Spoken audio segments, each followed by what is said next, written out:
Nomadic.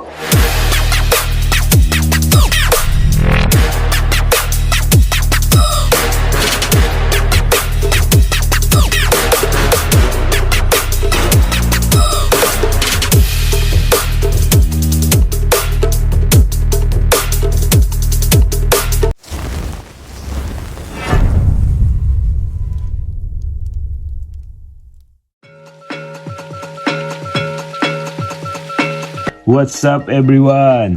Alam nyo ba kung ano ang pinaka-exciting para sa ating mga Pinoy living abroad pag uwi ng Pinas? Oo, aside sa inuman na walang curfew, food trip talaga. Yung cravings na ilang buwan, taon mong tiniis, street food, restos, fast food, local favorites. Name it, pag uwi, matik na yan. Kain dito, kain doon. I am your Nomadic Juan. And today, samahan nyo ako sa isang epic compilation ng ilan sa mga pinakasulit kong food trips sa bakasyon ko sa Pilipinas.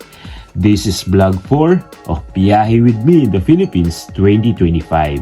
At sabay-sabay tayong matakam, mabusog, at mainlove sa pagkaing Pinoy. Let's go! Food trip tayo! Nomadic.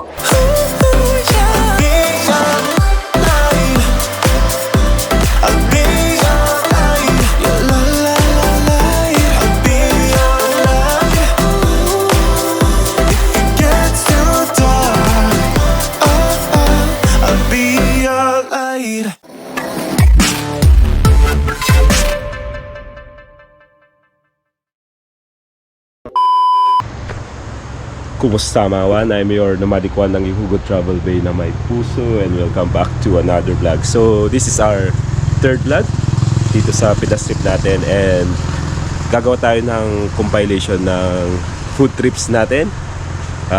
So unfortunately hindi natin nakuhanan yung mga previous na food trips natin, pero simulan natin ngayon.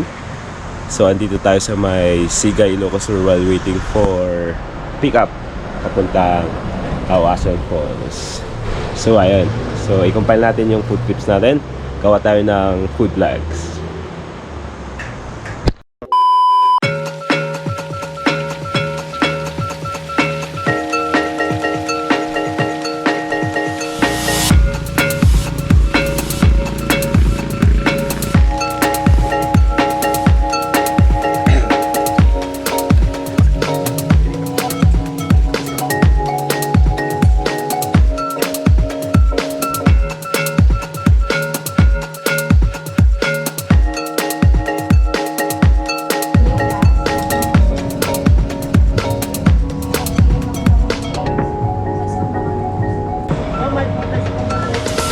Ayan, no?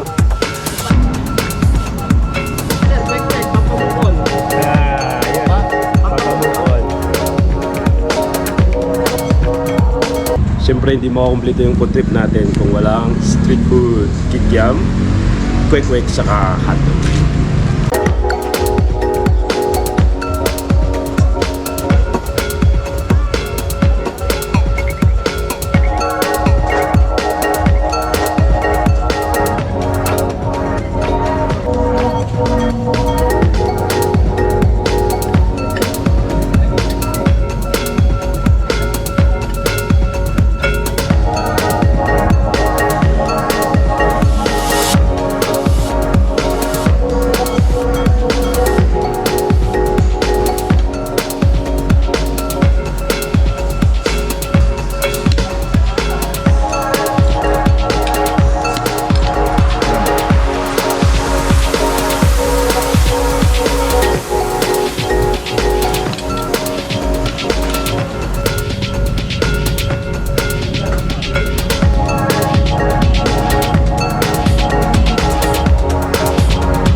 I'm your Nomadic Juan ng Jojo Travel Bin ng puso.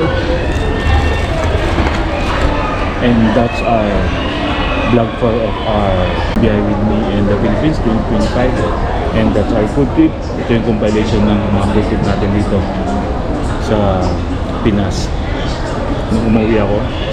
And siyempre hindi makaoblito yung food trip natin sa Manila Jollibee. So tapos nito namin lumahaba na siya. Diba? Narinig niyo ako pero yun. I'm yung Nomadic Juan ng Jojo Travel Bin ng puso. At kung bago pa lang channel ko, don't forget to subscribe and hit the notification bell para na ma-update ko sa mga bagong videos ko. So ayun mga, that's our food trip vlog dito sa Pinas and see you on my next vlog.